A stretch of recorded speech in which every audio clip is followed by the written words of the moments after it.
दोस्तों, क्या आपको पता है सजेशन दो तरह के होते हैं। एक को हम कहते हैं होमो सजेशन एंड दूसरे को हम कहते हैं हिटेरो सजेशन।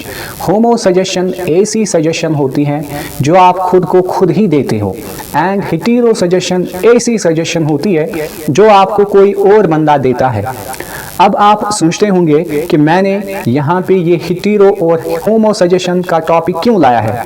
ये आपको पता चलेगा जब आप ओपन करेंगे book the power of subconscious mind written by Joseph Murphy, page number 23। जब आप ओपन करेंगे आपको पता चलेगा हिटेरो सजेशन कितनी अलमनाक हो सकती है आपके लिए, कितनी खतरनाक हो सकती है आपके लाइफ के लिए।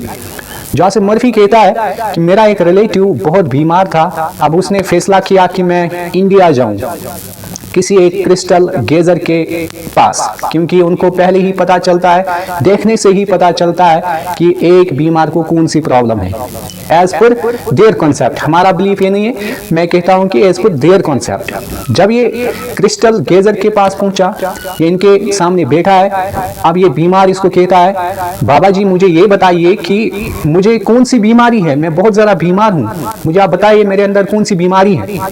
एंड क्रिस्टल गेजर इसको देखता है। कुछ टाइम के बाद क्रिस्टल गेजर इसको कहता है कि बेटा आपको 1 महीने के बाद इस दुनिया से रुखसत होना है। जो ही ये बंदा सुनता है बहुत ज्यादा परेशान हो जाता है, उसके वापस अपने घर जाता है। एंड इसने इतना इस पे सोचा कि ये बात इसके कॉन्शियस माइंड से सबकॉन्शियस माइंड तक पहुंच गई और अब इसने ये माना था कि मुझे 1 महीने के बाद मर जाना है। इसने लास्ट विल भी इजहार करी अपने फैमिली और फ्रेंड्स के साथ और कुछ टाइम के बाद 1 महीना गुजरने के साथ ही ये बंदा मर जाता है। सो दैट मीन्स हिटेरो सजेशन इतनी खतरनाक हो सकती है कि इसकी वजह से आप तबाह व बर्बाद हो सकते हैं।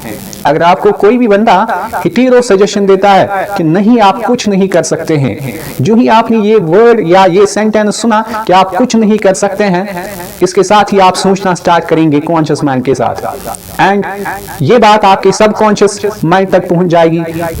धीरे धीरे सबकॉन्शियस माइंड इस बात को, इस हिटेरो सजेशन को प्रैक्टिकल या रियलिटी में बदल डालेगा और आप वाकई में कुछ नहीं करेंगे। सो दैट इज वाई आपका सबकॉन्शियस माइंड बहुत ज्यादा स्ट्रांग होना चाहिए। और ऑथर लिखते हैं, my relative also told me that this crystal gazer was believed to have some strange occult powers and he could do harm or good to a person. He died as predicted, not knowing that he was the cause of his own death.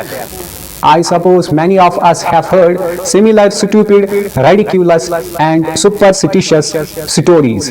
Author कहता है कि हमारी life में बहुत सारे ऐसे पीर बाबाज हैं जो हमें लगते हैं कि हमारे लिए हार्म कर सकते हैं, हमें नुकसान पहुंचा सकते हैं या गुड कर सकते हैं या अच्छा कर सकते हैं हमारे लिए, लेकिन ऐसा कुछ भी नहीं होता है। उनके पास खाली स्टिक होती है और पत्थर होते हैं, बस उनके पास वही एक ताकत है, उसके अलावा वो कुछ नहीं कर सकते हैं। अगर आप बीमार हैं और आप जीना चाहते हैं तो आपके खुद के विल के अलावा कोई आपको फायदा नहीं पहुंचा सकता है अल्लाह के अलावा। एंड फिर लिखते हैं, you have to give your mental consent, you have to entertain the thought, remember you have the capacity to choose life, choose love, choose health. यानी ऑथर कहता है जब भी आपको कोई हिटेरो सजेशन दे तो ऐसे ही उसके ऊपर बिलीव मत किया करो, आप पहले इस थॉट को कंसेंट दो कि क्या ये ठीक कह रहा है या नहीं कह रहा है। अगर ठीक कह रहा है तो ही अपने माइंड में घुसा लो, सबकॉन्शियस माइंड में घुसा लो। अगर ठीक नहीं कह रहा है तो उसको इग्नोर करो, रिमूव करो उस थॉट को अपने लाइफ से।